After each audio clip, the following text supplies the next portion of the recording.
নবুয়তের মতো এত বড় দায়িত্ব নেওয়ার পর যদি কোনো ভুল ত্রুটির সম্মুখীন আমি লুকমান হইয়া যাই, তাহলে এর জবাবদিহি আমার আল্লাহর কাছে পরিপূর্ণ করা লাগবে। কারণ আল্লাহ পাক আমাকে সরাসরি নবুয়ত দেন নাই, সরাসরি হিকমত দেন নাই, বরং আমাকে পরিপূর্ণ স্বাধীনতা দান করেছে। এই লুকমানে হাকিম অনেক দামি মানুষ, অনেক সম্মানিত মানুষ। লুকমানে হাকিম তাকে আল্লাহ রব্বুল আলামিন হিকমত দান করার পর তার নামে একটা সূরা পরিপূর্ণ নাজিল করে দিলেন রে বাবা। তার নাম ধরে ধরে পরিপূর্ণ আল্লাহ তাআলা প্রশংসা করে দিলেন।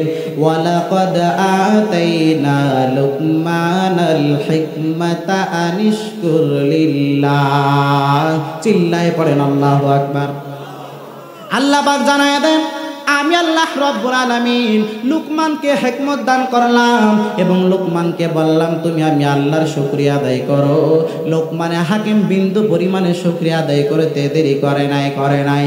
কারণ লুকমানে হাকিম খুব ভালো করে জানে আমি আল্লাহর নিয়ামত পাওয়ার পর আমি যদি আল্লাহর কাছে শুকরিয়া আদায় না করি, তাহলে আল্লাহ পাক এই নিয়ামত দেওয়ার কারণে শুকরিয়া আদায় না করার কারণে আমি যদি শুকরিয়া আদায় না করি, তাহলে আল্লাহর আদালতে আমি বড় আসামি হয়ে যাইব। কারণ আল্লাহ পাক পবিত্র কোরআনের ভিতরে আয়াত নাযিল করে জানায় দেন, লা ইন শাকারতুম লা আযীদান্নাকুম ওয়া লা ইন কাফারতুম ইন্না আযাবি লাশাদীদ। চিল্লায়ে পড়েন আল্লাহু আকবার। আল্লাহ পাক জানায় দেন, দুনিয়ার ভিতরে আমি আল্লাহ রব্বুল আলামিন মানুষকে যে নিয়ামতগুলো দান করলাম, এই নিয়ামত পেয়ে যদি মানুষ শুকরিয়া আদায় করে, তাহলে আমি আল্লাহ মানুষের নিয়ামতকে আরো দ্বিগুণ দ্বিগুণ থেকে আমি আল্লাহ জিয়াদা করে দেব। লা আযীদান্নাকুম, আরো বৃদ্ধি করে দেব। কিন্তু মানুষ যদি আমি আল্লাহর নিয়ামত পাওয়ার পর মানুষ যদি আমি আল্লাহর সাথে কুফরি করে, ওয়ালা ইন কাফারতুম, যদি মানুষ অস্বীকার করে, তাহলে ইন্না আযাবি লাশাদীদ, কঠিন থেকে কঠিন ভয়ঙ্কর আযাবের অন্তর্ভুক্ত আমি আল্লাহ বানায় দেব। চিল্লায় পড়া যাবে কি নাউজুবিল্লাহ। তাহলে লুকমানে হাকিম যেমন তেমন কোনো মানুষ না। লুকমানে হাকিম তার সন্তানদেরকে 4টা নসিহত করেছেন, ও আমার সন্তানেরা, তোমরা যদি 4টা নসিহত মেনে মেনে যদি চলতে পারো, তাহলে দুনিয়াতে তোমরা অনেক সম্মানিত হয়ে যাবে। 4টা নসিহতের ভিতরে 1 নাম্বার নসিহত হলো, লুকমানে হাকিম তার সন্তানদেরকে জানায় দেয়, ইয়া বুনাইয়া লা তুশরিক বিল্লাহ, ও আমার সন্তান, তোমরা আল্লাহর সাথে শিরক করবে না। তোমরা আল্লাহর সাথে কখনো কাউকে শিরক করবে না। কারণ শিরক এমন একটা মারাত্মক গুনাহ, যেই গুনাহ আমার আল্লাহ কখনো ক্ষমা করে না। দুনিয়ার ভিতরে যত গুনাহ আছে সব গুনাহ আল্লাহ ক্ষমা করে দেয়, কিন্তু শিরকের গুনাহ আমার আল্লাহ ক্ষমা করে না। আল্লাহ রাব্বুল আলামিন পবিত্র কালামুল্লাহ মাজিদের ভিতরে আয়াত নাযিল করে জানায় দেন, ইন্নাল্লাহা লা ইয়াগফিরু আন ইউশরাকা বিহি ওয়া ইয়াগফিরু মা দুনা যালিকা লিমান ইয়াশা। চিল্লায়ে পড়া যাবে কি আল্লাহু আকবার। আল্লাহ পাক জানায় দেন, নিশ্চয় আমি আল্লাহ রাব্বুল আলামিন পৃথিবীর সমস্ত গুনাহ ক্ষমা করে দিই, কিন্তু শিরকের মতো মারাত্মক ভয়াবহ গুনাহ আমি আল্লাহ কখনো ক্ষমা করি না। বরঞ্চ যারা শিরকের অন্তর্ভুক্ত হয় তাদের জন্য আমি আল্লাহ তাআলা জান্নাতটাকে পরিপূর্ণ হারাম করে দিই। আল্লাহ পাক পবিত্র কোরআনের অপর এক আয়াতের ভিতরে জানায় দেন, ইন্নাহু মাইয়ুশরিক বিল্লাহি ফাকাদ হারামাল্লাহু আলাইহিল জান্নাত ওয়া মাওয়াহুন নার ওয়া মা লিয-যালিমিনা মিন আনসার। আল্লাহ পাক জানায় দেন, নিশ্চয় যারা আল্লাহর সাথে শিরক করবে তাদের জন্য ফাকাদ হারামাল্লাহু আলাইহিল জান্নাতা, আমি আল্লাহ তাদের জন্য জান্নাতটাকে পরিপূর্ণ হারাম করে দিই। শুধু জান্নাতটাকে হারাম করে দেয় বিষয়টি এমন না, ওয়া মাওয়াহুন নার, তাদেরকে আমি আল্লাহ তাআলা কঠিন থেকে কঠিন আযাবের ভিতরে গ্রেফতার করি। শুধু বিষয়টি এমন না, ওয়া মা লিয-যালিমিনা মিন আনসার, আমি আল্লাহ পাক যারা জালিম তাদেরকে কোনো সহযোগিতা সাহায্য আমি আল্লাহ করি না। জালিম কাদেরকে বলা হয়? ইন্না শিরকা লাযুলমুন আযীম, যারা আমার আল্লাহর সাথে শিরক করে তারা আমার আল্লাহর সাথে পরিপূর্ণ জুলুম করলো। যার কারণে যারা জালিম তাদেরকে আল্লাহ কখনো সহযোগিতা করে না। যারা আল্লাহকে একক বলে বিশ্বাস করে না তাদেরকে আল্লাহ পাক কখনো ক্ষমা করে না, তাদেরকে আল্লাহ পাক কখনো সহযোগিতা করে না রে বান্দা। কিন্তু আমাদের দেশের ভিতরে আমরা দেখতে পাই নির্বাচনের আগ মুহূর্তে অনেক ইসলামিক দলগুলো ইহুদি খ্রিস্টান বেঈমান, যারা আমার আল্লাহকে রব বলে বিশ্বাস করে না, যারা আমার আল্লাহকে একক বলে বিশ্বাস করে না, হিন্দুদেরকে খ্রিস্টানদেরকে তাদেরকে এই পূজাকে উৎসবকে পরিপূর্ণ সামনে রেখে তাদেরকে শাড়ি বিতরণ করে, আছে না নাই? আল্লাহ বলতেছে ওয়া তাআওয়ানু আলাল বিররি ওয়াত তাকওয়া ওয়া লা তাআওয়ানু আলাল ইসমি ওয়াল উদওয়ান। যারা ঈমানদার তাদেরকে তোমরা সহযোগিতা করো, যারা বেঈমান তাদেরকে তোমরা সহযোগিতা করো না। ও আল্লাহর বান্দারা, অনেক ইসলামিক দল আছে যারা হিন্দুদেরকে পূজাকে সামনে রেখে তাদের ভোটগুলো পাওয়ার জন্য তাদেরকে শাড়ি বিতরণ করেছে, ভোটগুলো পাওয়ার জন্য তাদের ভিতরে তিরান বিতরণ করেছে। এই পূজাকে উৎসব করার জন্য, পূজা আনন্দটা যেন সুন্দরভাবে তারা করতে পারে, তাদের ভিতরে টাকা বিলীন করেছে। এইটা রাষ্ট্রীয় কোনো সম্পদ না, কারণ রাষ্ট্রীয় সম্পদ হলে কোনো সমস্যা ছিল না। এইটা হলো নিজেদের দলের ব্যক্তিগত সম্পদ ব্যয় করেছে। কেউ যদি কোনো ইহুদি খ্রিস্টান বেঈমানদের কোনো অনুষ্ঠানে যদি সহযোগিতা করে, তাহলে এই অনুষ্ঠানকে প্রমোট করার কারণে ইহুদিরাও জাহান্নামী। যারা এই অনুষ্ঠানকে প্রমোট করলো, যারা অনুষ্ঠানকে মহাব্বত করলো, ভালোবাসলো, তারা যদিও ইসলামিক দল দিয়ে ক্ষমতায় যেতে চায়, তারাও জাহান্নামী, এর ভিতরে কোনো সন্দেহ নাই। দুনিয়ার ভিতরে মানুষ আমরা সকলেই সম্মান চাই, ইজ্জত চাই। কেউ কি বেইজ্জতি হতে চাই? আরো জোরে বলেন। কেউ কিন্তু বেইজ্জতি হতে চায় না। আপনি যদি একজনকে বলেন তোরে আমি 500 টাকা দিচ্ছি, তোর গালে একটা জুতার বাড়ি দেবো 10 জনের সামনে, রাজি হবে কেউ? রাজি হবে না। দুনিয়াতে আমরা সকলেই ইজ্জত চাই, সম্মান চাই, সকলেই আমরা মর্যাদা পেতে চাই। কিন্তু মর্যাদা পেতে হলে কিছু কাজ আছে।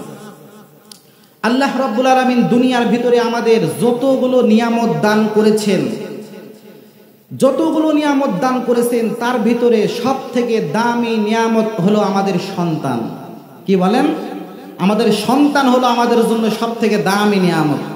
আল্লাহ পাক এতগুলো নিয়ামত দান করেছেন, আমরা কখনো গণনা করে শেষ করতে পারবো না। আল্লাহ পাক বলতেছে ওয়া ইন তাউদ্দু নি'মাতাল্লাহ লা তুহসুহা। দুনিয়ার মানুষ, আমি আল্লাহ তোমাদেরকে এতগুলো নিয়ামত দান করেছি, তোমরা কখনো গণনা করে শেষ করতে পারবে না। সুবহানাল্লাহ বলবেন না? কতগুলো নিয়ামত আল্লাহ দান করেছেন, এত কোটি কোটি মিলিয়ন বিলিয়ন অক্টিলিয়ন, এত নিয়ামতের ভিতরে থেকে সব থেকে দামি নিয়ামত, সব থেকে দামি সম্পদ হলো আমাদের সন্তান। কারণ আপনার সন্তান আপনার ইজ্জতের মাকামে উঠাইতে পারে। সন্তানের কারণে মা বাবার ইজ্জত বাড়ে, আবার এই সন্তানের কারণে মা বাবার ইজ্জত কমে। কথা ঠিক না বেঠিক? আপনার সন্তান যদি চাকরিজীবী হয়, আপনার সন্তান যদি কোনো জায়গায় ব্যবসা বাণিজ্য করে সফল হয়, তাহলে এ জায়গায় মা বাবার সম্মান বাড়ে। আপনার সন্তান যদি কোরআনের হাফেজ হয়, এ জায়গায় মা বাবার সম্মান বাড়ে। আপনার সন্তান যদি আলেম হয়, মাওলানা হয়, মুফতি সাহেব হয়, তাহলে এ জায়গায় মা বাবার সম্মান বাড়ে। বাড়ে কি বাড়ে না? কিন্তু সন্তান যদি চোর, ডাকাত, গুন্ডা, বদমাইশ, সিটার, বাটপার, লম্পট হয়, তাহলে সন্তান ওই চোর বাটপার সন্তানের যতটুকু ইজ্জত যায়, তার থেকে তার মা বাবার ইজ্জত আরো বেশি যায়। কথা ঠিক না? সকলেই পাড়ায় পাড়ায়, মহল্লায় মহল্লায়, দোকানপাটে মানুষ ওই সন্তানের মা বাবার জন্য বদদোয়া করে। দেখো অমুক অঞ্চলের অমুক সন্তান, অমুক এমন একটা সন্তান সে জন্ম দিয়েছে, যেই সন্তানকে কেউ দেখতে পারে না, চাঁদাবাজি করে, লুটপাট করে, মানুষের সম্পদগুলো ছিনিয়ে মেরে ধরে খায়। তো সন্তান খারাপ হলে মা বাবার দুর্নাম হয়, বদনাম হয়। সন্তান ভালো হলে মা বাবার সুনাম হয়। তাহলে আমাদের সন্তানকে যদি আমরা দিনদার বানাইতে পারি, তাহলে এই সন্তানের দ্বারা আমাদের সুনাম দুনিয়াতে আসবে এবং পরকালেও আমরা এই সন্তানের কারণে নাজাত পাবো। দুনিয়ার ভিতরে সন্তানকে যদি আমরা দিনদার বানাইতে পারি, তাহলে আপনার সন্তানের জন্য দুনিয়াটা কল্যাণকর, আপনার জন্য দুনিয়াটা কল্যাণকর, আখেরাতও আপনার সন্তানের জন্য কল্যাণকর, আপনার জন্য আখেরাত কল্যাণকর। এখানে একটা কথা আছে, সন্তান যদি দিনদার হয় তাহলে এই সন্তান মা বাবাকে কখনো বৃদ্ধাশ্রমে পাঠায় না। আজ থেকে মুরব্বীরা বলতে পারবেন 15-20 বছর আগে বৃদ্ধাশ্রম নাম আপনারা অনেকে হয়তো শোনেন, কিন্তু বর্তমান বৃদ্ধাশ্রম দেশে বাড়ছে না কমছে? বাড়ছে। আর এই বৃদ্ধাশ্রমে কারা থাকে জানেন? এই বৃদ্ধাশ্রমে দিনদার পরহেজগার মানুষ, তাদের মা বাবারা থাকে না। এই বৃদ্ধাশ্রমে থাকে কোটিপতি ধন সম্পদওয়ালা সন্তান যারা, তাদের মা বাবা। কারণ দুনিয়ার ভিতরে আমরা সন্তানদেরকে দিন শিখাই না। দুনিয়াতে আমরা সন্তানকে কোনো রকম লালিত পালিত করে চিন্তা করি আমার সন্তানকে আমি এটিএম বুথে কেমনে আমি পরিত্যক্ত করব। এটিএম বুথে যদি আমি পরিণত করতে পারি তাহলে এই সন্তান থেকে আমি খালি টাকা পাবো, মানে টাকার মেশিন মনে করি আমরা সন্তানদেরকে। ছেলে মেয়েদেরকে যারা টাকার মেশিন মনে করে, এটিএম বুথ চেনেন আপনারা, যেখান থেকে খালি টাকা বের হয়, আমরা সন্তানদেরকে এটিএম বুথের মতো মনে করি। কোনো রকম মানুষ করে, কোনো রকম ইংলিশ মিডিয়ামে পড়ায়, কলেজ ইউনিভার্সিটিতে পড়ায়, একটা চাকরি দেব, আমার সন্তান ইউরোপে থাকবে, আমার সন্তান মালয়েশিয়া থাকবে, সৌদি থাকবে, ইংল্যান্ডে থাকবে, আমার সন্তান কুয়েত থাকবে, আমার সন্তান মাসে মাসে কোটি কোটি লাখ লাখ টাকা পাঠাইবে, আর আমি এই জমিনে বসে বাংলাদেশে বসে খালি আরামে এই টাকাগুলো ভোগ করো। কিন্তু সন্তানকে যদি আপনি দিনদার না বানাইতে পারেন, যদি দিন শিখাইতে না পারেন, তাহলে আপনার কপাল কিন্তু পুড়ে যাবে। দেখেন, ঢাকার জমিনে 10 তলা 20 তলা বিল্ডিং এর অভাব নাই, কিন্তু কোটিপতি মানুষ তার সন্তানের 10 তলা 20 তলা বিল্ডিং, কিন্তু যখন মা বাবা যখন বৃদ্ধ হয়ে যায় এমতো অবস্থায়, ওই সন্তান 10 তলা বিল্ডিং এর কোনো এক তলায়ও মা বাবাকে জায়গা দেয় না। শেষ পর্যন্ত 10 তলা বিল্ডিং এর গাছতলায়ও জায়গা হয় না, শেষ পর্যন্ত বৃদ্ধাশ্রমে রেখে আসে। এজন্য সন্তানকে দিন শিক্ষা দিতে হবে। সন্তানকে যদি আমরা মানুষের মতো মানুষ না বানাইতে পারি, তাহলে দুনিয়াতেও মা বাবা মানুষের সামনে মুখ দেখাইতে পারবে না। সন্তানকে যদি আপনি মানুষের মতো মানুষ বানাইতে পারেন, তাহলে ওই সন্তান আপনার মুখ উজ্জ্বল করবে। কথা ঠিক না? এজন্য সন্তানকে আমরা সকলে দিন শিক্ষা দেব। আমি বলছি না সকলকে আলেম হতে হবে, আমি বলছি না সকলকে কোরআনের হাফেজ হতে হবে, কারণ আলেম এবং হাফেজ শুধু তারাই যে দিনদার, বিষয়টি এমন না।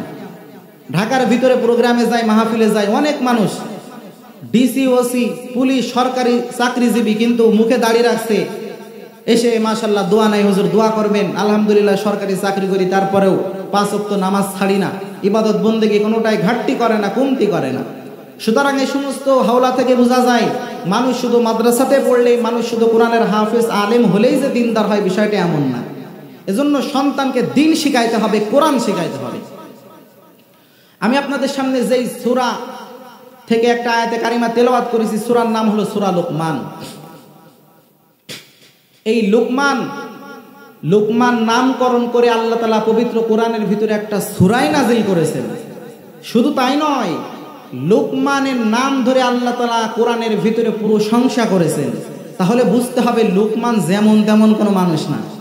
আচ্ছা, আমাদের এই মজমার ভিতরে যদি কোনো এমপি সাহেব যদি সাধারণ একটা মানুষের যদি স্টেজে তুলে পরিচয় করায় দেয়, হে জামিড়ার মানুষ, ঝিনাইকুণ্ডর মানুষ, এই মানুষটা কিন্তু আমার কাছের মানুষ, এ কিন্তু খুব ভালো, যদি পরিচয় করায় দেয়, যদিও আমরা আগে তাকে চিনতাম না, পরিচয় করায় দেওয়ার পরে মানুষ তাকে ইজ্জত করবে, সম্মান করবে, কি করবে না?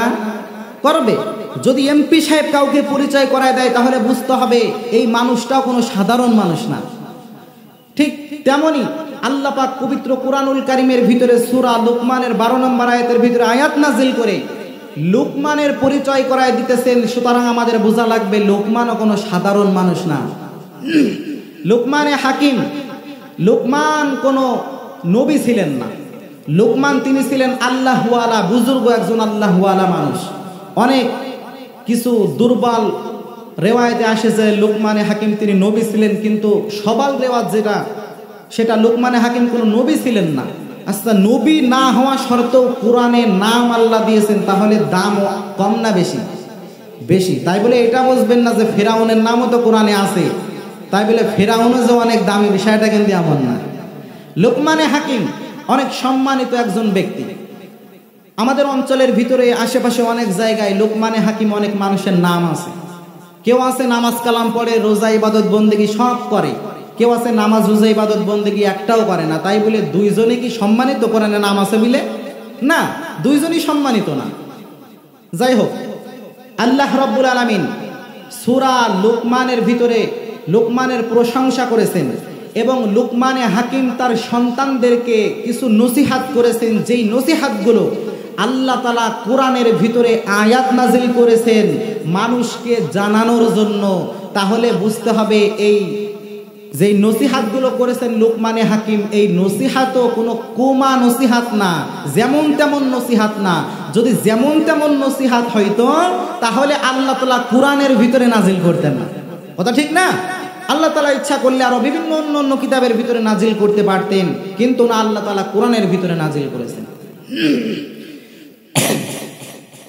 লুকমানে হাকিম তিনি তার সন্তানদেরকে যে নসিহাতগুলো করেছেন, এই নসিহাতগুলো যদি আমরা আমাদের সন্তানদেরকে করতে পারি তাহলে আমাদের সন্তান দিনদার হবে, আমাদের সন্তান আল্লাহমুখী হবে, দিনমুখী হবে।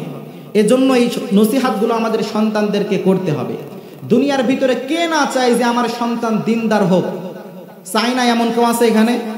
যারা বিবাহ করেছে তারাও চায়, যারা বিবাহ করেনি তারাও চায় যে ভবিষ্যতে বিবাহ করলে আমার সন্তান যেন দিনদার হয়, চায় না? সকলে আমরা চাই। তো আল্লাহ রাব্বুল আলামিন সূরা লুকমানের 12 নম্বর আয়াতের ভিতরে আয়াত নাজিল করে জানিয়ে দিতেছেন,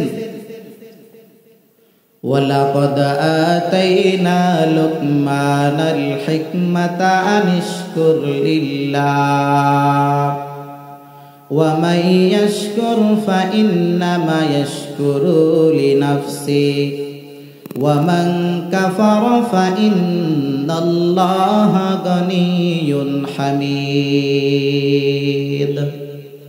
আল্লাহ বলে, এই মানুষ, লুকমানে হাকিমকে আমি আল্লাহ রাব্বুল আলামিন হিকমত দান করলাম।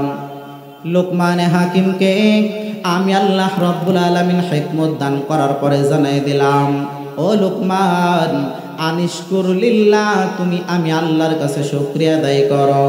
দুনিয়ার মানুষগুলো আমি আল্লাহর নিয়ামত পাওয়ার পরে যদি শুকরিয়া আদায় করে, এইটা মানুষ তার নিজের ফায়দার জন্যই করলো।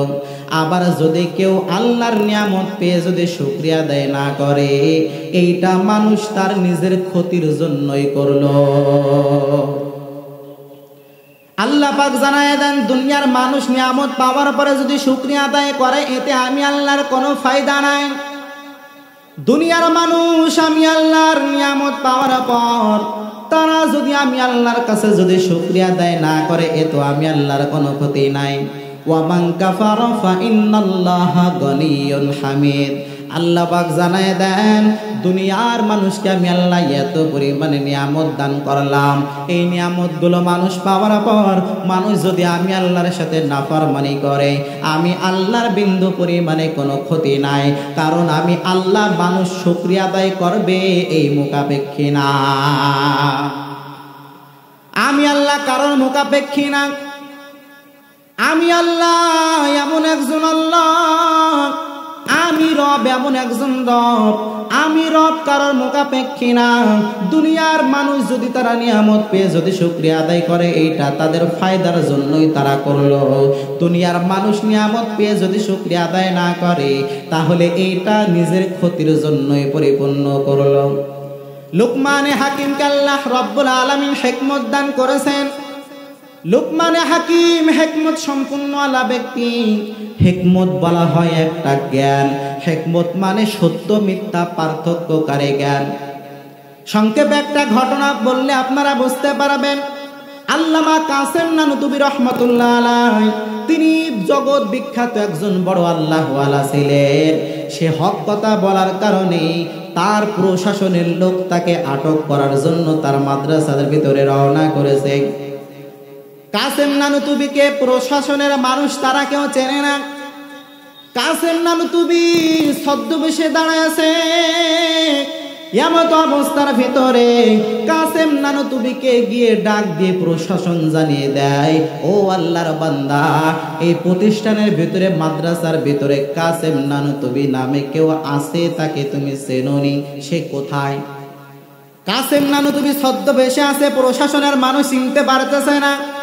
কাসেম নানুতুবি যেই জায়গায় দাঁড়ায় রয়েছে, এক পা আগায় গিয়ে একটু দাঁড়ায় গিয়ে বলে, কাসেম নানুতুবি কিছুক্ষণ আগে এই জায়গায় অবস্থান করতেছিল, কিন্তু এখানে তো এখন নাই। হেকমত খাটাইছে, কাসেম নানুতুবি মিথ্যা কথা বলে নাই। এক জায়গায় দাঁড়ায় প্রশাসনের সাথে কথা বলতেছে, হুট করে এই জায়গা থেকে আর এক জায়গায় একটু দুই পা আগায় গিয়ে বলে, কিছুক্ষণ আগে এই জায়গা ছিল, কিন্তু এখন এখানে নাই। প্রশাসনের লোক বুঝতে পারে নাই, প্রশাসনের লোক মনে করতেছে কাসেম মনে হয় অন্য একজন কাসেম। প্রশাসনের লোক কাসেম নানুতুবি রহমাতুল্লাহ আলাইকে ধরতে পারে নাই। কাসেম নানুতুবি রহমাতুল্লাহ আলাই পরিপূর্ণ হিকমত অবলম্বন করলেন। এই হিকমত যার ভিতরে থাকবে তার দাম দুনিয়াতে অনেক বেশি, অনেক বেশি। কারণ যারা বিচারের কার্যালয়ে যারা দায়িত্বগিরি করে, যারা বিচার ফয়সালা করে, যারা সালিশ বিচার করে, তাদের ভিতরে হিকমত নামক এই গুণটা যদি না থাকে, তাহলে এই সমস্ত সালিশ বিচারক দ্বারা কখনো সঠিক বিচার পাওয়া আশা করা যায় না। কাসেম নানুতুবি রহমাতুল্লাহ আলাইহি ওই জায়গা থেকে পরিপূর্ণ বেঁচে গেলেন। এইটাইকে বলা হয় মূলত হিকমত। এই হিকমত অনেক দামি একটা সম্পদ। আল্লাহ রাব্বুল আলামিন কাসেম নানুতুবি রহমাতুল্লাহ আলাইহিকে অনেক ইজ্জত দিয়েছিলেন। বর্তমান যুগ শ্রেষ্ঠ যুগ বিখ্যাত একজন আলেম, আমাদের এলাকায় একজন বড় আলেম আছে, আপনারা সকলে জানেন। আমার শায়েখ মুর্শিদ আল্লামা মুফতি আব্দুর রাজ্জাক সাহেব দামাত বারাকাতুহু, আমার শায়েখের ভিতরে এত পরিমাণে হিকমত, এত পরিমাণে হিকমত, শায়েখের হিকমত দেখে আমি একেবারে বারবার কাসেম নানুতুবি রহমাতুল্লাহ আলাইহির কথা মনে পড়ে যায়। আমার উস্তাদে মুহতারাম, আমার শায়েখ কোন জায়গায় কোন কাজটা কেমনে করা লাগবে পরিপূর্ণ হিকমত অবলম্বন করে করে, যার কারণে কোথায় বাধা খায় না, যার কারণে কোথায় ধরা খায় না। তাহলে বুঝতে হবে হিকমত যেমন তেমন কোনো জ্ঞান না। এই হিকমত আল্লাহ পাক সকলকে দেন না। আল্লাহ পাক যাকে মহব্বত করে ভালোবাসে, একমাত্র তাকে আল্লাহ পাক এই হিকমত দান করে। লুকমানে হাকিমকে আল্লাহ রাব্বুল আলামিন দুইটা অপশন দিয়েছিলেন। ও লুকমান, তুমি যদি ইচ্ছা করো তাহলে আমি আল্লাহর থেকে হিকমত নিতে পারো, আবার যদি ইচ্ছা করো তাহলে আমি আল্লাহর থেকে নবুয়ত নিতে পারো। হিকমত মানে একটা বড় দামি জ্ঞান, যেটা হলো সত্য মিথ্যা পার্থক্য করতে পারে। আর নবুয়ত হলো একটা সুমহান বড় দায়িত্ব। নবুয়ত আল্লাহ তাআলা সকলকে দান করে না। যাদেরকে আল্লাহ পাক নবুয়ত দান করে তাদেরকে বলা হয় নবী। নবুয়ত বলা হয় আল্লাহ রাব্বুল আলামিন যে জিবরিল আমিনকে যেই দায়িত্ব দিয়েছেন, সমস্ত ওহীগুলো নিয়ে আসে নবুয়ত পানেওয়ালা ব্যক্তির কাছে দেয়। আর নবীরা এইগুলো সমস্ত উম্মতদের মাঝে পৌঁছায় দেয়। লুকমানে হাকিমকে আল্লাহ পাক দুইটা অপশন দিয়েছিলেন। লুকমান, যদি তুমি ইচ্ছা করো তাহলে হিকমত নিতে পারো, আবার যদি ইচ্ছা করো তাহলে তুমি আমি আল্লাহর থেকে নবুয়ত নিতে পারো। নবুয়ত হলো অনেক সম্মান একটা উচ্চ দায়িত্ব, আবার হিকমত তেমন একটা ঝামেলার কোনো দায়িত্ব না। এইটা হলো সম্পূর্ণ নিজের ব্যক্তিগত বিষয়। কিন্তু নবুয়ত নিজের ব্যক্তিগত বিষয় না। নবুয়ত আল্লাহ পাক যাদেরকে দান করেছে তাদের থেকে আল্লাহ পাক হিসাব নিতে পারে। কোনো ত্রুটি বিচ্যুত হলে আল্লাহ পাক তাদের কাছে জবাবদিহি করতে পারে। আল্লাহ রাব্বুল আলামিন লুকমান হাকিমকে দুইটা অপশন দিয়েছিলেন, ইচ্ছা করলে হিকমত নিতে পারো, ইচ্ছা করলে নবুয়ত নিতে পারো। এমত অবস্থার ভিতরে লুকমান হাকিম চালাকি করেছেন, কি মনোযোগ দিবেন। লুকমান হাকিম হিকমতকে গ্রহণ করেছেন, নবুয়তকে গ্রহণ করেন নাই। দুনিয়ার সকলে বড় অবাক হয়ে গেলেন। সকলে এবার লুকমানকে প্রশ্ন করলেন, ও লুকমান, আল্লাহ রাব্বুল আলামিন এত বড় সুমহান একটা তোমার অপশন দিয়েছে, তুমি হিকমতকে কেন নিয়েছো, তুমি নবুয়তকে কেন গ্রহণ করো নাই? লুকমানে হাকিম জানায় দেয়, ও ভাই আমার, আমি আল্লাহর পক্ষ থেকে যেই দায়িত্ব পেয়েছি, আল্লাহ যদি সরাসরি আমাকে নবুয়াত দেওয়ার ইচ্ছা করতেন তাহলে আমাকে দুইটা অপশন দিতেন না, বরঞ্চ সরাসরি আমাকে নবুয়াত দান করতেন।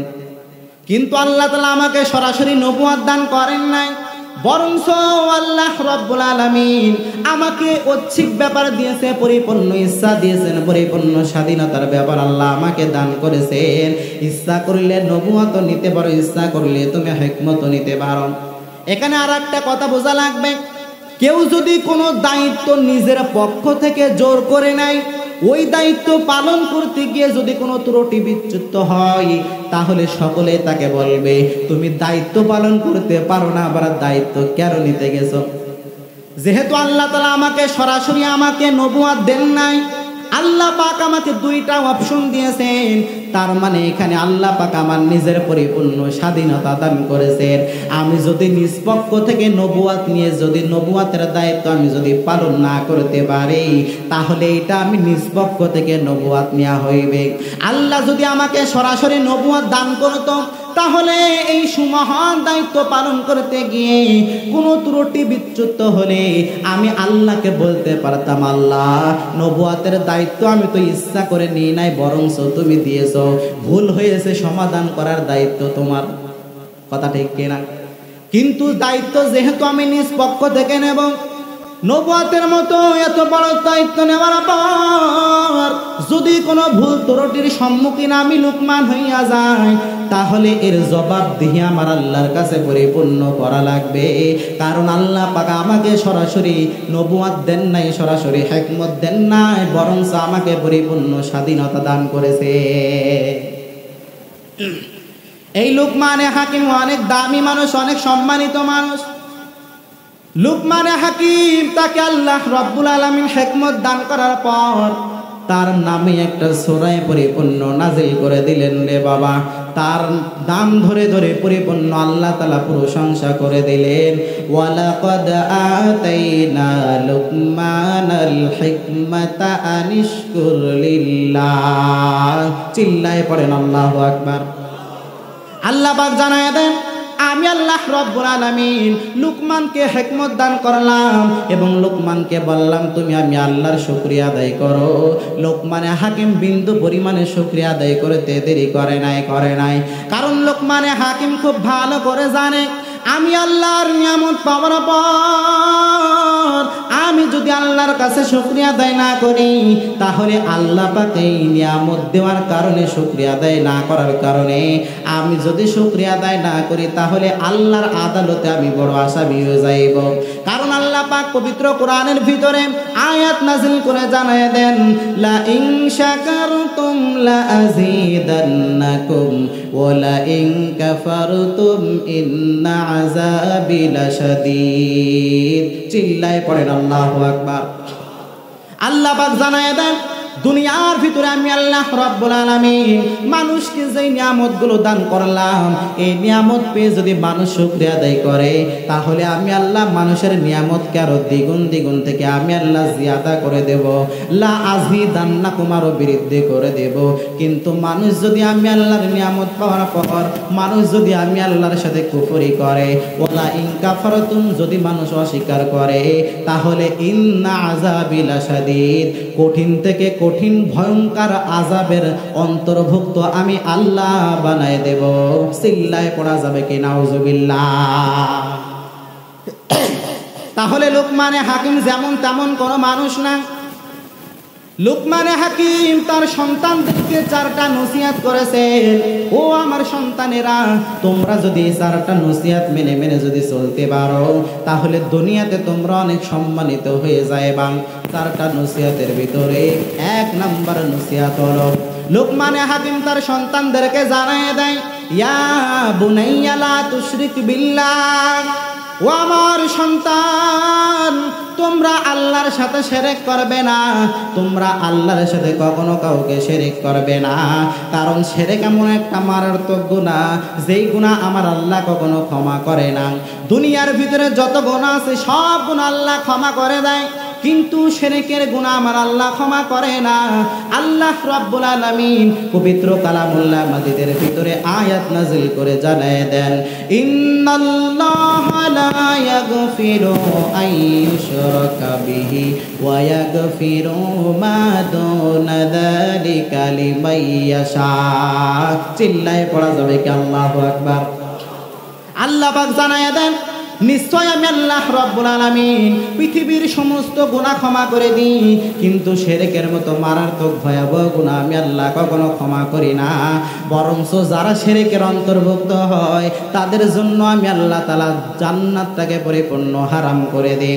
আল্লাহ পাক পবিত্র কোরআনের অপর এক আয়াতের ভিতরে জানায় দেন, ইন্নাহু মাইয়ুশরিক বিল্লাহি ফাকাদ হারামাল্লাহু আলাইহিল জান্নাত ওয়া মাওয়াহুন নার ওয়া মা লিয-যালিমিনা মিন আনসার।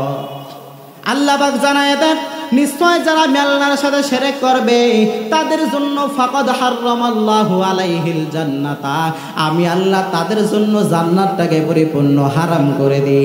শুধু জান্নাতটাকে হারাম করে দেয় বিষয়টি এমন না, ওয়া মাওয়াহুন নার, তাদেরকে আমি আল্লাহ তাআলা কঠিন থেকে কঠিন আযাবের ভিতরে গ্রেফতার করি।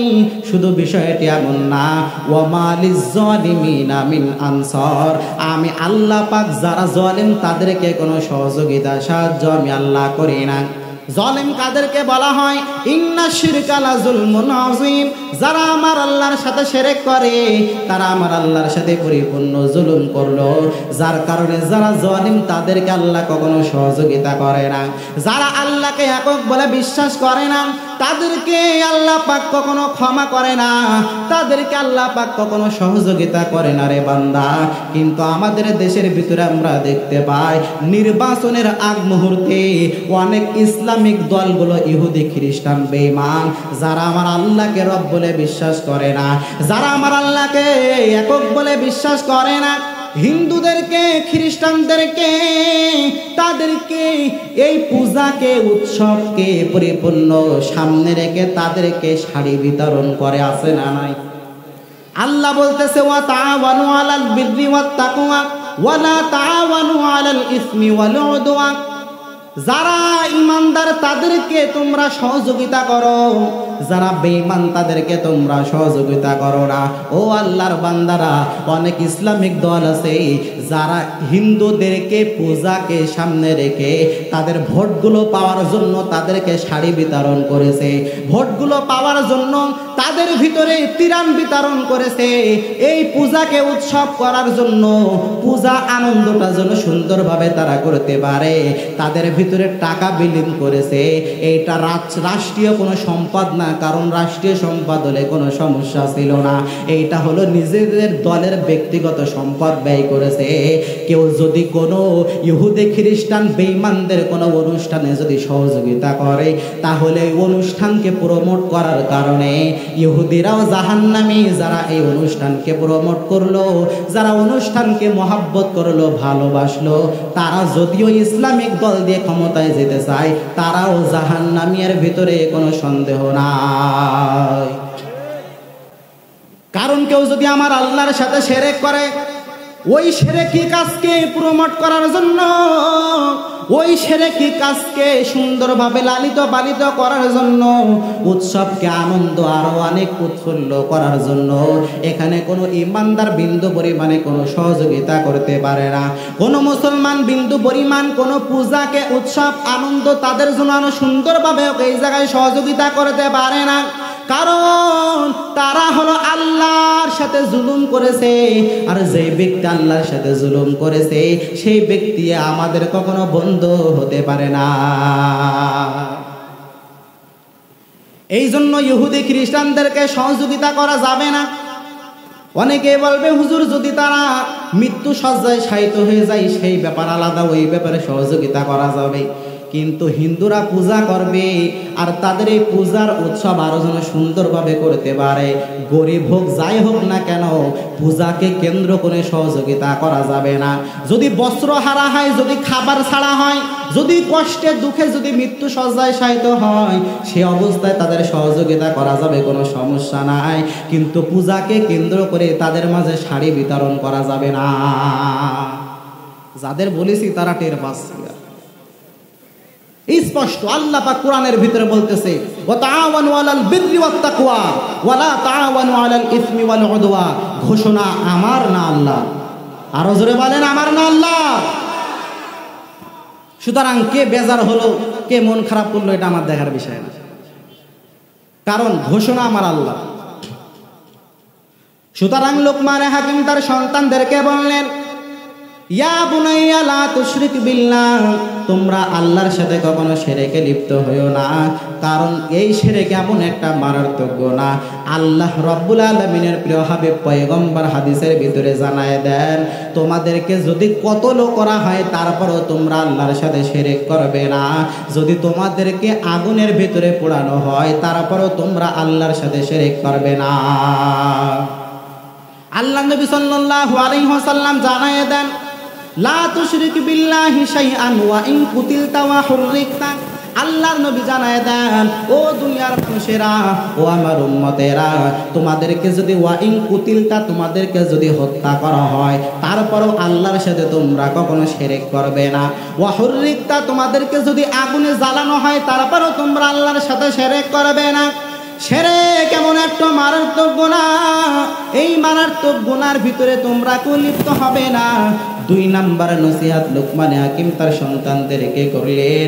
লোকমান হাকিম তার সন্তানদেরকে জানায় দেয়, দুনিয়ার ভিতরে একটা কথা মনে রাখবা, তোমরা যেখানে অন্যায় করো না কেন আর ভালো কাজ করো না কেন, দুনিয়ার কেউ যদি না জানে তবে একজন জানেন, জোরে চিল্লায় বলেন তিনি কে?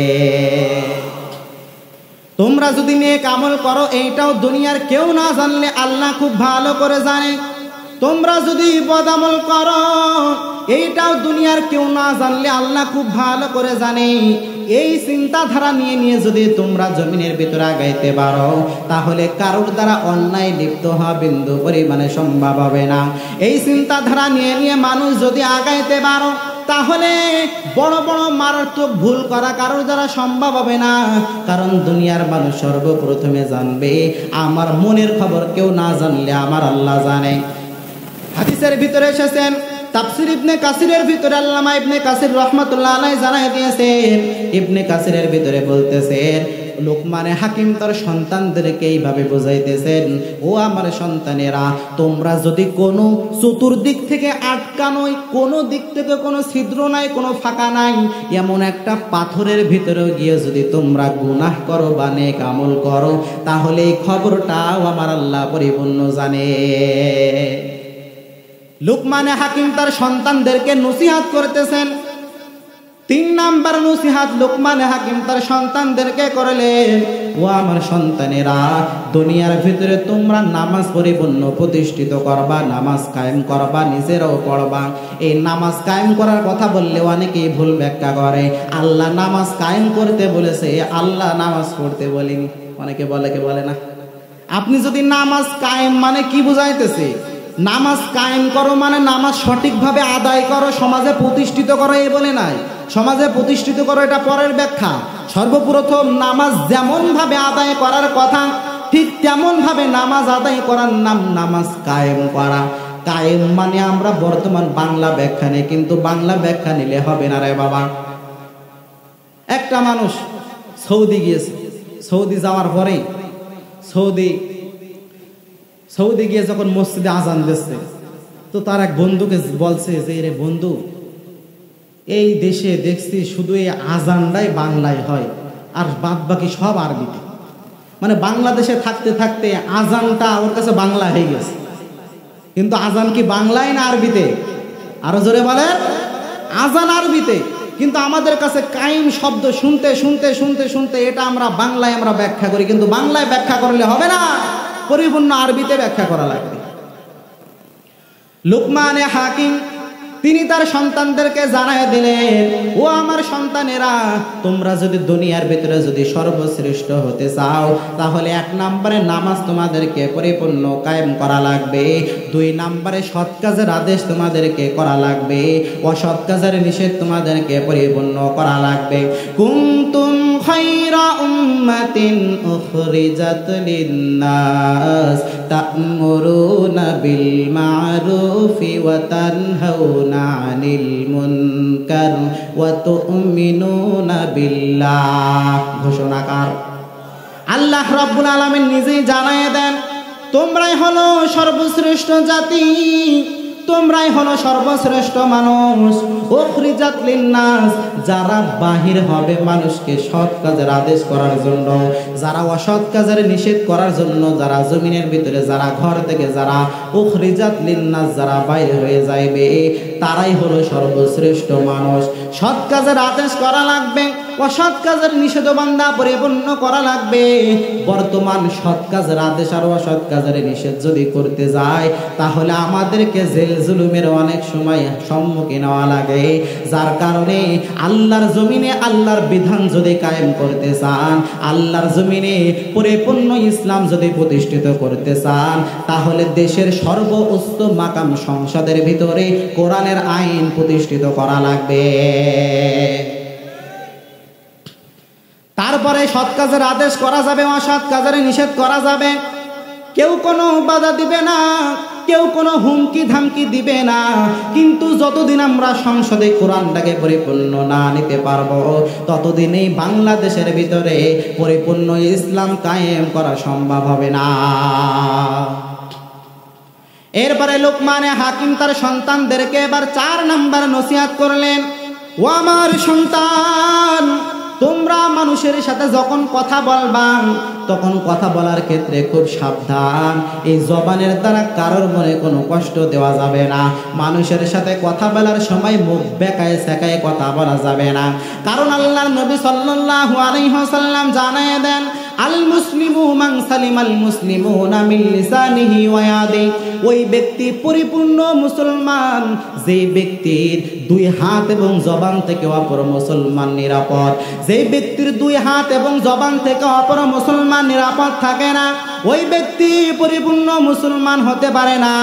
এই 4টা নসিহত লোকমান হাকিম তার সন্তানদেরকে করলেন। ও আল্লাহর বান্দারা, আমরাও যদি আমাদের সন্তানদেরকে যদি এই 4টা নসিহত করি, আমাদের সন্তানগুলো সব থেকে দামি মাকামে, দামি মর্যাদার আসনে পৌঁছায় দিবেন কে? এই জন্য সন্তানদেরকে নসিহত করা লাগবে। নসিহতের ভাষা হয় নরম আর আদেশের ভাষা হয় গরম। বর্তমান আমরা আমাদের ছেলে মেয়েদেরকে নসিহত করি আদেশের ভাষায়, তাহলে কি ছেলে মেয়ে আমাদের নসিহত মানবে? নসিহতের ভাষা হয় নরম আর আদেশের ভাষা হয় গরম। আমরা আমাদের ছেলে মেয়েদেরকে নসিহত করি কখন জানেন? খাবারের টেবিলে বসার পরে যখন খাবার খায় তখন বলি, বাপের হোটেলে খাও তো, টের পাও না তাই না? আর এক সময় নসিহত করি, সেটা হলো টাকা দেওয়ার সময়, বাপের টাকায় চলো তো, টের পাও না তাই না? এইভাবে যদি ছেলেকে নসিহত করা হয় তাহলে ওই ছেলেকে কোশ্চিন কালো বাপের নসিহত শুনবে? কখনো শুনবে না। আপনি নসিহত করেছেন ঠিক আছে, কিন্তু আদেশের ভাষায়। নসিহত করতে হবে নসিহতের ভাষায়, আদেশ করতে হবে আদেশের ভাষায়। আপনার সন্তান একজন নামাজ পড়ে না, আপনার সন্তান এলাকার বকাইটে পোলাপানের সাথে ঘোরাফেরা করে আপনার সন্তান নষ্ট হয়ে যাইতেছে। আপনার সন্তানকে আপনি খাবার দাবার খাওয়ার পরে আপনি যদি 2 জন চেয়ারে বসে যদি সুন্দরভাবে বোঝান যে, বাবা দেখো, ছোট্টবেলায় অনেক কষ্ট করে তোমাকে লালিত পালিত করেছি, এখন যদি তুমি মানুষের মতো মানুষ না হও তাহলে আমি বাবা, তোমার মা এত কষ্ট করে তোমাকে লালিত পালিত করা সব বৃথা হয়ে যাবে। সুন্দরভাবে যদি সন্তানকে বোঝায়, যদি নসিহতের ভাষায় বোঝায়, তাহলে যেই সন্তান সব থেকে ঘাড় তাড়া সেও বাবার নসিহত শুনতে বাধ্য। কথা ঠিক না বেটে? কেমন নসিহত শোনে না সন্তানরা? নসিহত তো করতে পারেন না, বুঝাইতে পারেন না, নিজের দোষ, সন্তানের দোষ দিয়ে না। লোকমানে হাকিম এমন একজন হিকমত সম্পন্ন আলা ব্যক্তি। লোকমানে হাকিম প্রথম অবস্থায় তিনি কোনো হিকমত সম্পন্ন ব্যক্তি ছিলেন না। লোকমানে হাকিম ছোট্টবেলা থেকে এক আল্লাহর বান্দার পরিপূর্ণ বকরি গরু চলাইতেন। লোকমানে হাকিম রাখাল ছিল, তার একজন মালিকের পরিপূর্ণ ছাগলগুলো সে চড়াইতো। এমত অবস্থার ভিতরে লোকমানে হাকিমকে তার মালিক ডাক দিয়ে বলে, ও লোকমান, তুমি আমি মালিকের জন্য একটা ছাগল পরিপূর্ণ জবাই করো। জবাই করার পর ওই ছাগলের থেকে পরিপূর্ণ উৎকৃষ্ট জিনিসটা আমি মালিকের সামনে তুমি হাজির করবা। একটা ছাগলের ভিতরে সব থেকে সম্মানিত অংশ কোনটুকু, এতটুকু আমি মালিকের সামনে হাজির করবা। লোকমানে হাকিম একটা ছাগল জবাই করার পর ওই ছাগলের জিহ্বা এবং হৃৎপিণ্ড, মানে ছাগলের কলিজা, এই দুইটা জিনিস নিয়ে মালিকের কাছে হাজির হইল।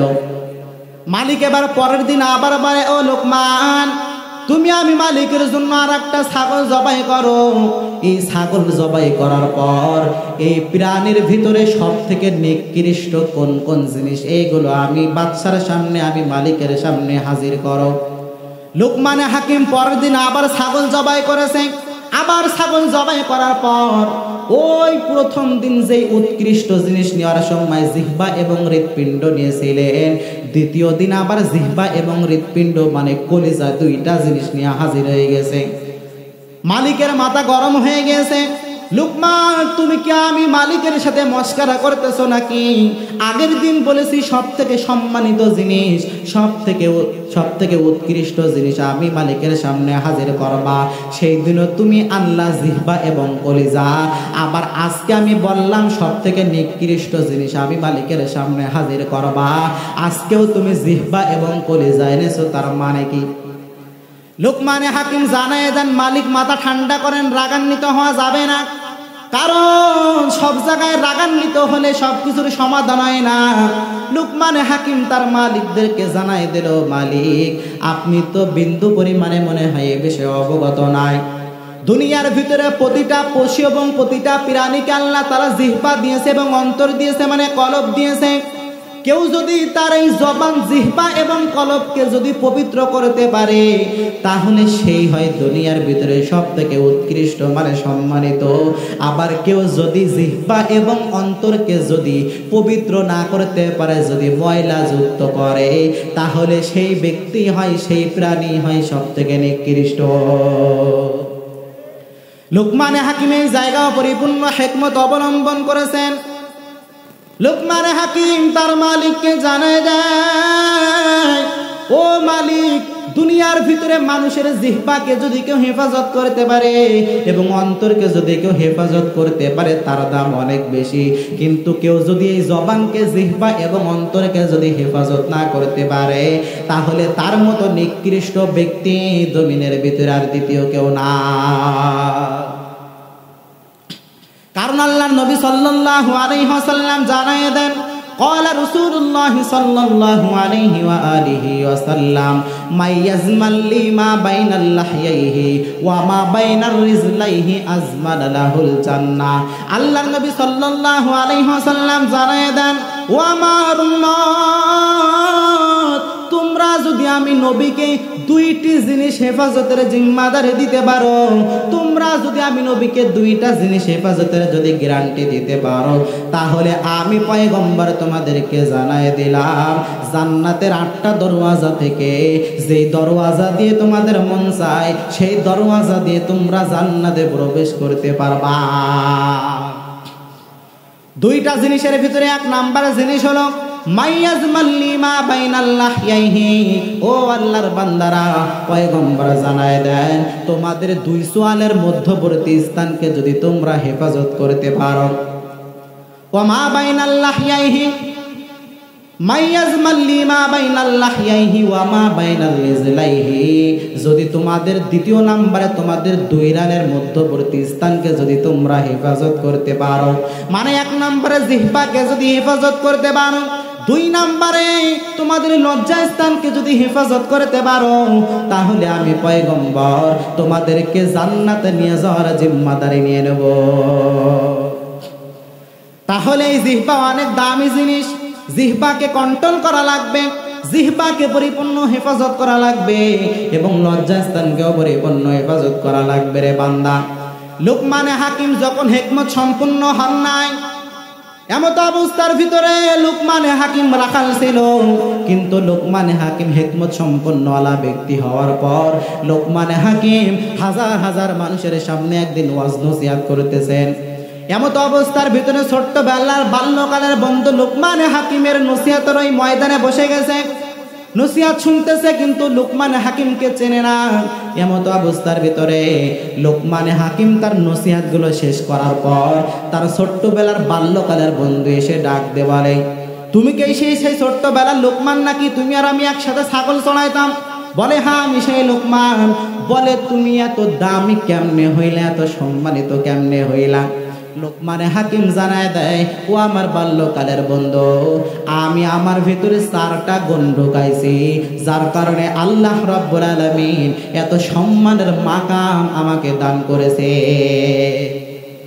এই 4টা গুণ যদি আমরাও আমাদের ভিতরে ঢুকাইতে পারি, আল্লাহ পাক লুকমানে হাকিমের ভিতরে 4টা গুণ ঢোকানোর কারণে লুকমানে হাকিমকে যদি সম্মানের মর্যাদার আসনে যদি বসাইতে পারেন, তাহলে আমরা ওই 4টা গুণ ঢোকানোর কারণে আমাদেরকেও আল্লাহ তাআলা সম্মানের আসনে বসাইতে পারে কি পারে না। 1 নম্বরে লুকমানে হাকিম জানাইয়া দেন, জীবনে আমি কখনো হারাম খাবার খাই নাই, জীবনে আমি কখনো হারাম ভক্ষণ করি নাই, এইটা হলো আমার 1 নম্বর গুণ। কিন্তু ও আল্লাহর বান্দারা, আমাদের ব্যবসাও চলে হারাম ভাবে, আমাদের আয় রুজি সব চলে হারাম ভাবে।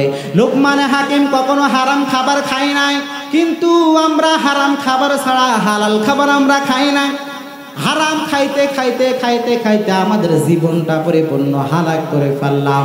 লুকমানে হাকিম কখনো হারাম খাবার ভক্ষণ করে নাই, লুকমানে হাকিম কখনো হারাম খাবার খায় নাই। হারাম খাবার কেউ যদি খায়, তার জন্য পয়গম্বর জানায়া দেন, যে ব্যক্তি হারাম ভক্ষণ করলো তার জন্য জাহান্নাম পরিপূর্ণ অনিবার্য। যে ব্যক্তি হারাম খাবার খাইবে, ওই ব্যক্তি কখনো জান্নাতে প্রবেশ করতে পারবে না।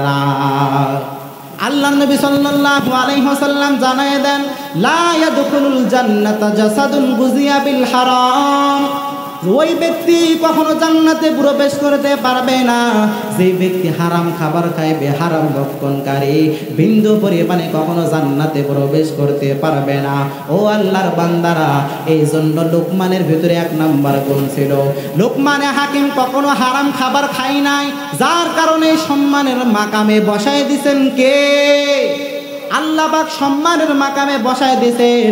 2 নম্বরে লুকমানে হাকিম জানায় দেয়, আমি বিন্দু পরিমাণে কখনো মিথ্যা কথা বলি না। কিন্তু আমরা মিথ্যা কলার দিনে যে কত বলি তার কোনো হিসাব নাই। মিথ্যা ছাড়া কোনো ব্যবসা আমাদের জমে না। দুনিয়ার ভিতরে মিথ্যা বলতে বলতে এত পরিমাণে আমরা অভ্যস্ত হয়ে যাই। কিন্তু আল্লাহ নবী সাল্লাল্লাহু আলাইহি ওয়াসাল্লাম জানায় দেন, দুনিয়ার মানুষকে মিথ্যা কখনো বিজয় দিতে পারে না। কারণ পয়গম্বর জানায় দেন, as-sidqu yunji wal kidhbu yuhlik, সত্য মানুষকে বিজয় করে দেয় আর মিথ্যা মানুষকে ধ্বংস করে দেয়। এই জন্য ব্যবসা করার ক্ষেত্রে পরিপূর্ণ সত্য বলা লাগবে, মিথ্যা বলা যাবে না। কারণ যারা সত্য বলে বলে ব্যবসা করবে তাদের জন্য পয়গম্বর পুরস্কার রেখেছেন। আল্লাহ নবী সাল্লাল্লাহু আলাইহি ওয়াসাল্লাম বলতেছেন, ক্বালা রাসূলুল্লাহ সাল্লাল্লাহু আলাইহি ওয়া আলিহি ওয়াসাল্লাম, আত-তাজিরুস সুদুকুল আমিন মা'আন নাবিয়্যিন ওয়াস সিদ্দিকিন ওয়াশ শুহাদা'i ওয়াস সালিহিন।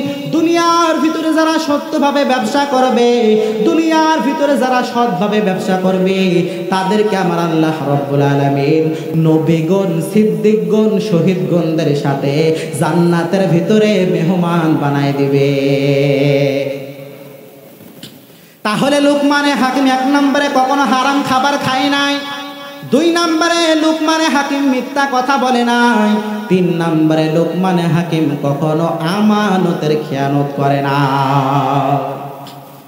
কিন্তু আমাদের দেশের ভিতরে আমরা মানুষ সকলে আমানতের খেয়ানত করে।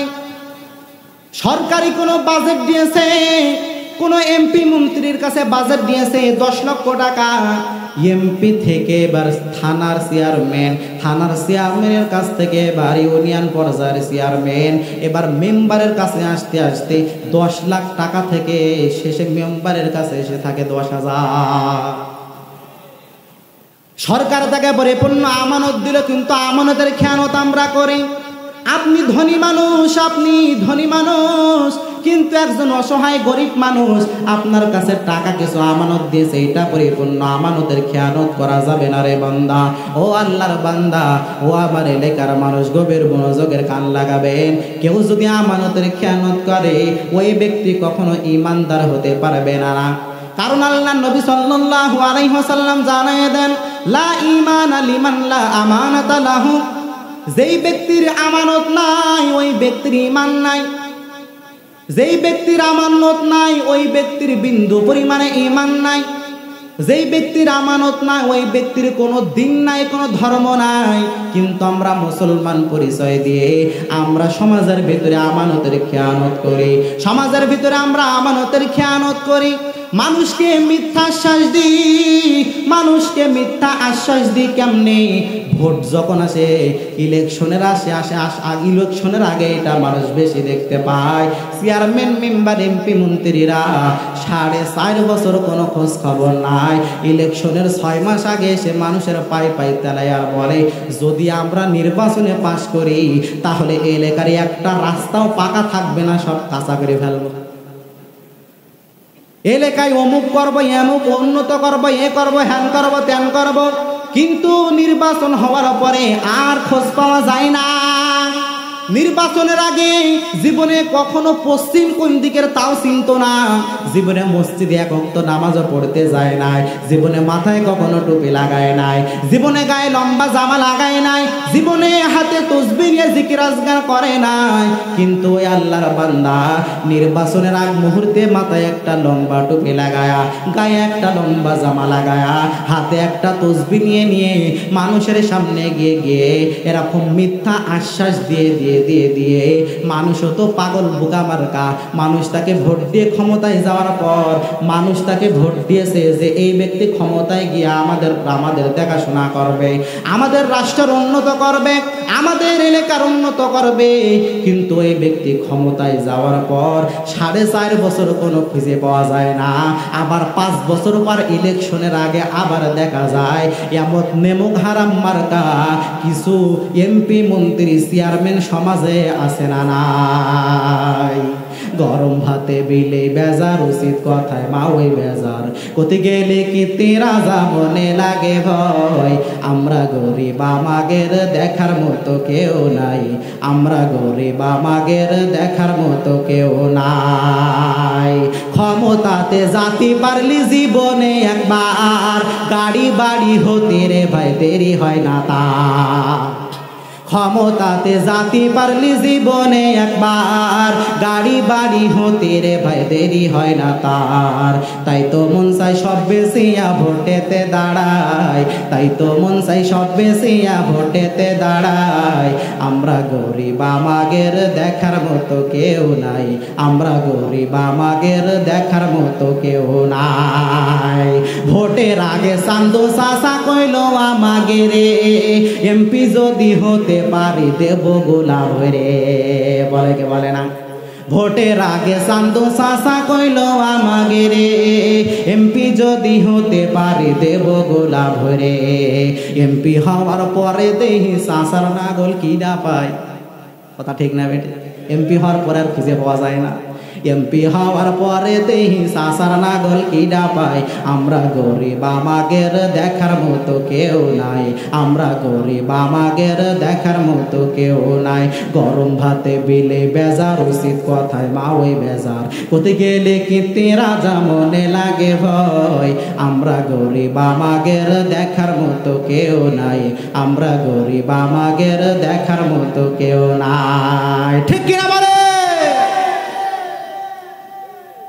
তাহলে লুকমানে হাকিম তার সন্তানদেরকে 3টা নসিহত করলেন। এরপরে 4 নাম্বার নসিহত লুকমানে হাকিম তার সন্তানদেরকে জানাই দিল, ও আমার সন্তানেরা, 4 নাম্বার নসিহত আমি পিতার তোমাদের জন্য থাকবে। তোমরা পরিপূর্ণ দুনিয়ার ভিতরে চলার ক্ষেত্রে কখনো মানুষের সাথে তোমরা খারাপ ব্যবহার করবে না। এবার লুকমানে হাকিম সম্মানিত হইলেন কয়টা গুণের কারণে? আরো জোরে বলেন। 4টা গুণের কারণে লুকমান হাকিম সম্মানিত হলেন। 3টা তিনটা গুণ আপনাদের সামনে আমি বলেছি। 4 নাম্বার গুণ হলো লোকমান হাকিম পরিপূর্ণ জানায় দেয়, ও আমার ছোট্ট বেল্লার বাল্যকালের বন্ধু, দুনিয়ার ভিতরে সম্মানিত এই চেয়ারে বসার কারণ হলো 4 নাম্বার গুণ আমি লোকমানের ভিতরে ছিল। আমি লোকমান কখনো সময়কে অপচয় করি না, কারণ সময় একটা অনেক দামি বড় নিয়ামত। সময়কে যদি কেউ কাজে লাগাইতে পারে তাহলে দুনিয়াতেও সে সম্মানিত হতে পারবে। কেউ যদি দুনিয়াতে যদি সময়কে যদি পরিপূর্ণ কাজে না লাগাইতে পারে তাহলে দুনিয়ার লাইনও বিন্দু পরিমাণে উপরে উঠতে পারবে না, আবার আখিরাতের লাইনও বিন্দু পরিমাণে উপরে উঠতে পারবে না। এই জন্য লোকমানে হাকিম পরিপূর্ণ সময়কে অপচয় করে নাই, বরঞ্চ সময়কে পরিপূর্ণ মূল্যায়ন করেছে। এই 4টা গুণ লোকমানে হাকিমের ভিতরে থাকার কারণে লোকমানে হাকিমকে আমার আল্লাহ রাব্বুল আলামিন অনেক সম্মানিত করলেন, অনেক ইজ্জত দিলেন, এমন ইজ্জত দিলেন আল্লাহ রাব্বুল আলামিন শেষ পর্যন্ত লোকমানে হাকিমের নামটা কোরআনের ভিতরে দিলেন। শুধু কোরআনের ভিতরে দিয়েছে বিষয়টা এমন না, বরঞ্চ লোকমানে হাকিমের নাম ধরে ধরে ধরে ধরে আল্লাহ রাব্বুল আলামিন প্রশংসা করেছেন। তাহলে বুঝতে হবে লোকমানে হাকিম যেমন তেমন কোনো মানুষ না। তাহলে লোকমানে হাকিম তার সন্তানদেরকে কয়টা নসিহত করলেন? আরো জোরে বলেন। 4টা নসিহত তার সন্তানদেরকে করলেন। এই 4টা নসিহত যদি আমরা আমাদের সন্তানদেরকে করতে পারি, নসিহতগুলো করতে হবে আদেশের ভাষায় না নসিহতের ভাষায়? আরো জোরে বলেন। গরম ভাষায় নাকি নরম ভাষায়? পরিপূর্ণ নরম ভাষায় যদি আমাদের সন্তানদেরকে যদি আমরা নসিহতগুলো করতে পারি তাহলে আমাদের সন্তানগুলোকেও লোকমান হাকিমের সন্তানের মতো দামি মর্যাদা আসনে বসাইতে পারে কি পারে না? সন্তান খারাপ হইলে সন্তানের দোষ দেওয়া যাবে না। সন্তান যদি খারাপ হয় তাহলে 1 নাম্বার দোষ হলো তার মা বাবা। কথা ঠিক না বেড়ে? সন্তান খারাপ হইলে 1 নাম্বার দোষ হলো মা বাবার। মা বাবা ছোট্টবেলা থেকে সন্তানকে মানুষ করতে পারে নাই, বড় হয়ে গেছে, এখন আর যতই বোঝানোই সন্তান আপনার বুঝ নেবে না। ছোট্টবেলায় একটা গাছ লাগানোর পরে ওই গাছটা যদি কেউ বেঁকা করে লাগায়, এই গাছটা যদি মোটা হয়ে যায়, 10 জন মিলেও যদি ঠেলে সোজা করতে যান, গাছ সোজা হবে না, যারা সোজা করতে যাবে তারা সোজা হয়ে যাবে। কথা ঠিক না? তো ছোট্টবেলায় আপনার সন্তানকে আপনি দিন শিক্ষা দেননি, ছোট্টবেলায় আপনার সন্তানকে আপনি কোরআন শিক্ষা দেননি, এখন বড় হয়ে গিয়েছে, এখন যদি নসিহাত করতে যান ওই সন্তান আপনার নসিহাত মানার কথা দূরের কথা, মানা তো দূরের কথা, বরং আপনাকে আর উল্টা নসিহাত করবে। কথা ঠিক না?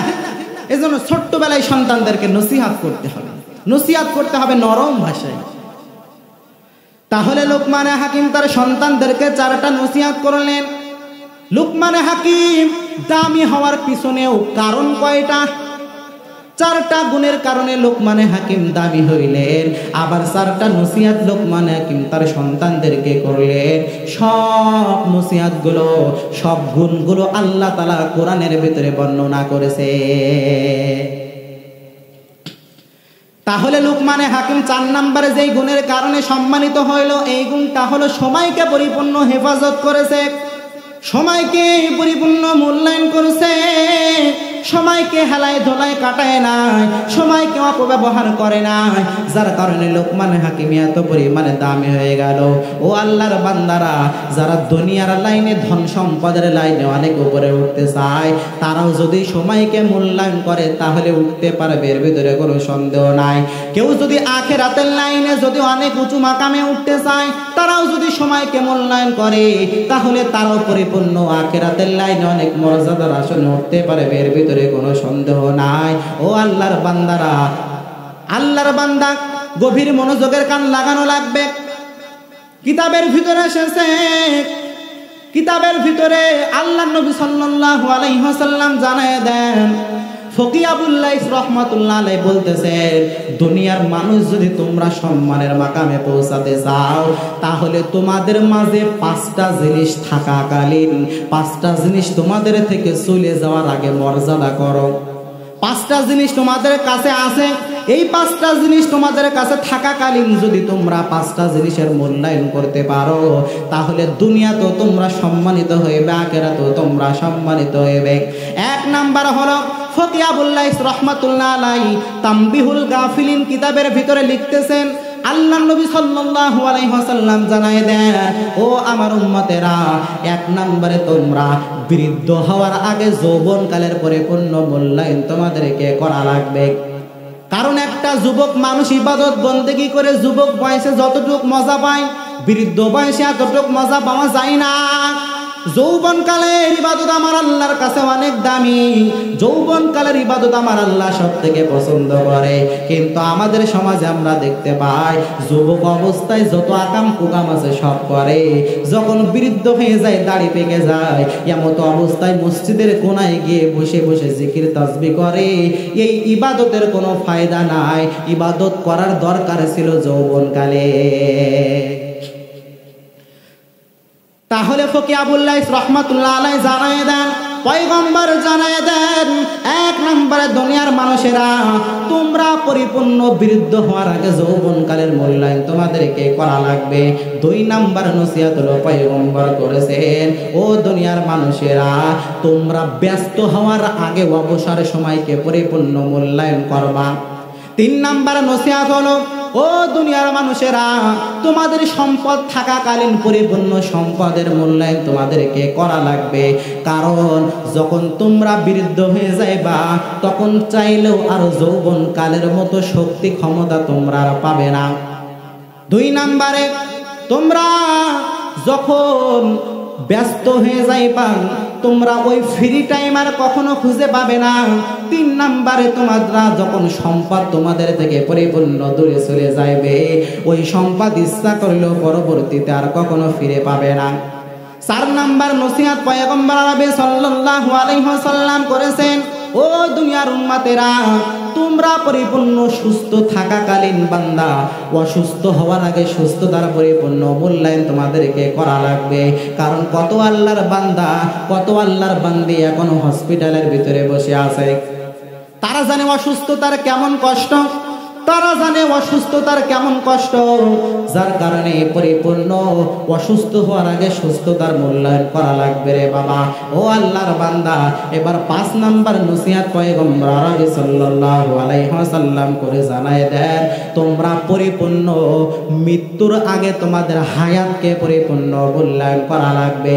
কারণ যখন তোমরা মৃত্যু বরণ করবা, তখন আল্লাহকে ডাক দিয়ে যদি বলো, আল্লাহ আমাকে আবার আপনি একবার জীবন দেন, দুনিয়ার ভিতরে আমি নেক আমল করতে পারি নাই, আমি সৎ কাজের আদেশ আমি বিন্দু পরিমাণে করতে পারি নাই, অসৎ কাজের নিষেধ আমি বিন্দু পরিমাণে করতে পারি নাই, এমন আবদার যদি আল্লাহর কাছে করা হয়, আল্লাহ কখনো মৃত ব্যক্তিকে আবার দুনিয়াতে জীবিত করবে নাকি? না না, করবে না, করবে না। এই জন্য পয়গম্বর জানায় দেয়, ও দুনিয়ার মানুষেরা পরিপূর্ণ মৃত্যুবরণ করার আগে তোমরা তোমাদের হায়াতকে পরিপূর্ণ তোমরা মূল্যায়ন করো। কারণ আল্লাহ রাব্বুল আলামিন দুনিয়ার ভিতরে মানুষের হায়াত এবং মৌতকে দিলেন একমাত্র মানুষকে পরীক্ষা করার জন্য। আল্লাহ রাব্বুল আলামিন পবিত্র কালামুল্লাহ মাজিদের ভিতরে আয়াত নাযিল করে জানায় দেন, আল্লাযী খালাকাল মাউতা ওয়াল হায়াতা লিয়াবলুয়াকুম আইয়ুকুম আহসানু আমালা। আল্লাহ পাক জানায় দেন, আমি আল্লাহ রাব্বুল আলামিন মানুষের হায়াত এবং মৌতকে দিলাম একমাত্র আমি আল্লাহ পাক দেখার জন্য দিলাম, কে দুনিয়ার ভিতরে আহসানু আমালা নেক আমল করে আসে। আহসানু আমাল যারা নেক আমল করে আসবে, তাদের জন্য পরিপূর্ণ আমি আল্লাহ শান্তির জায়গা রেখে দিলাম। কারণ দুনিয়ার ভিতরে অনেক দল থাকতে পারে, অনেক রাস্তা থাকতে পারে, কিন্তু পরকালে দল হবে 2টা। পরকালে দল হবে কয়টা? আরো জোরে বলেন। দুনিয়ার ভিতরে আওয়ামী লীগ আছে, বিএনপি আছে, জামাত আছে, চরমনা আছে, হেফাজত আছে, বিভিন্ন রাজনৈতিক দল আছে, কিন্তু পরকালে দল হবে দুইটা, একটা হলো ইন্নাল আবরারা লাফি নাঈম, আর একটা হলো ইন্নাল ফুজ্জারা লাফি জাহিম। একটা হলো জান্নাত আর একটা হলো জাহান্নাম। আল্লাহ রাব্বুল আলামিন দুনিয়ার ভিতরে মানুষের হায়াত এবং মৌতকে দেওয়ার কারণ হলো আল্লাহ রাব্বুল আলামিন দেখতে চায় দুনিয়ার ভিতরে কে নেক আমল করে আসে আর কে বদ আমল করে আসে। ও আল্লাহর বান্দারা, এই জন্য দুনিয়াতে পরিপূর্ণ জীবিত থাকাকালীন পরিপূর্ণ নেক আমলে আমাদের অগ্রসর হওয়া লাগবে। সংসার নিয়ে ব্যস্ত হওয়া যাবে না।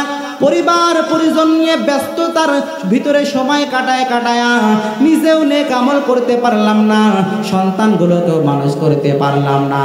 সন্তানকে যদি আপনি দিনদার যদি না বানাইতে পারেন, তাহলে দুনিয়া তো আপনার লাঞ্ছিত হওয়া লাগবে, আবার পরকালও আপনার পরিপূর্ণ লাঞ্ছিত হওয়া লাগবে। এই জন্য দুনিয়ার ভিতরে সময়ের পরিপূর্ণ মূল্যায়ন করা লাগবে। সংসার কইরা ভাবে গো, করলি না বন্দেগি,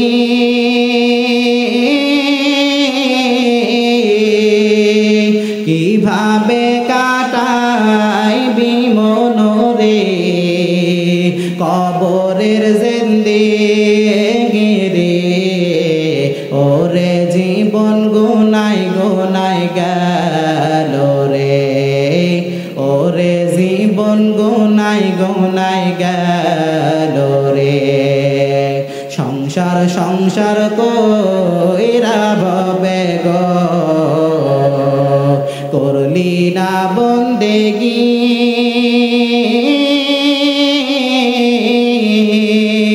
কিভাবে কাটাইবি মনরে, কবরের জিন্দেগি রে, ওরে জীবন গুনাই গুনাই গেল রে, ওরে জীবন গুনাই গুনাই গেল রে।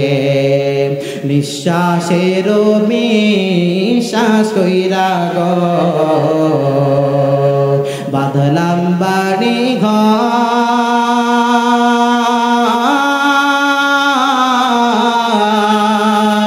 কি জানি কেউ পাই হবে গো, অন্ধকার কবরে রে, ওরে জীবন গুনাই গুনাই গেল রে, ওরে জীবন গুনাই গুনাই গেল রে।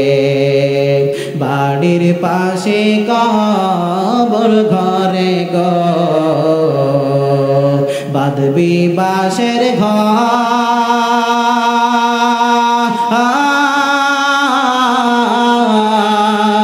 ভাইও নাই তোর বান্ধব নাই রে, কে লইবে খবর রে, ওরে জীবন গুনাই গুনাই গেল রে, ওরে জীবন গুনাই গুনাই গেল রে। কোন দিন জানি আজরাইল আইসা গো, সবই করে পার,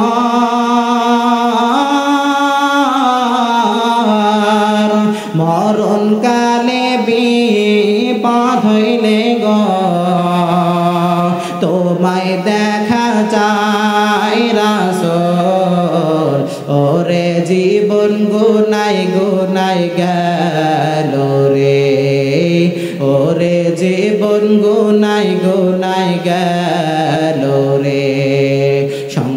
সংসার কইরা ভবে গো, করলি না বন্দেগি,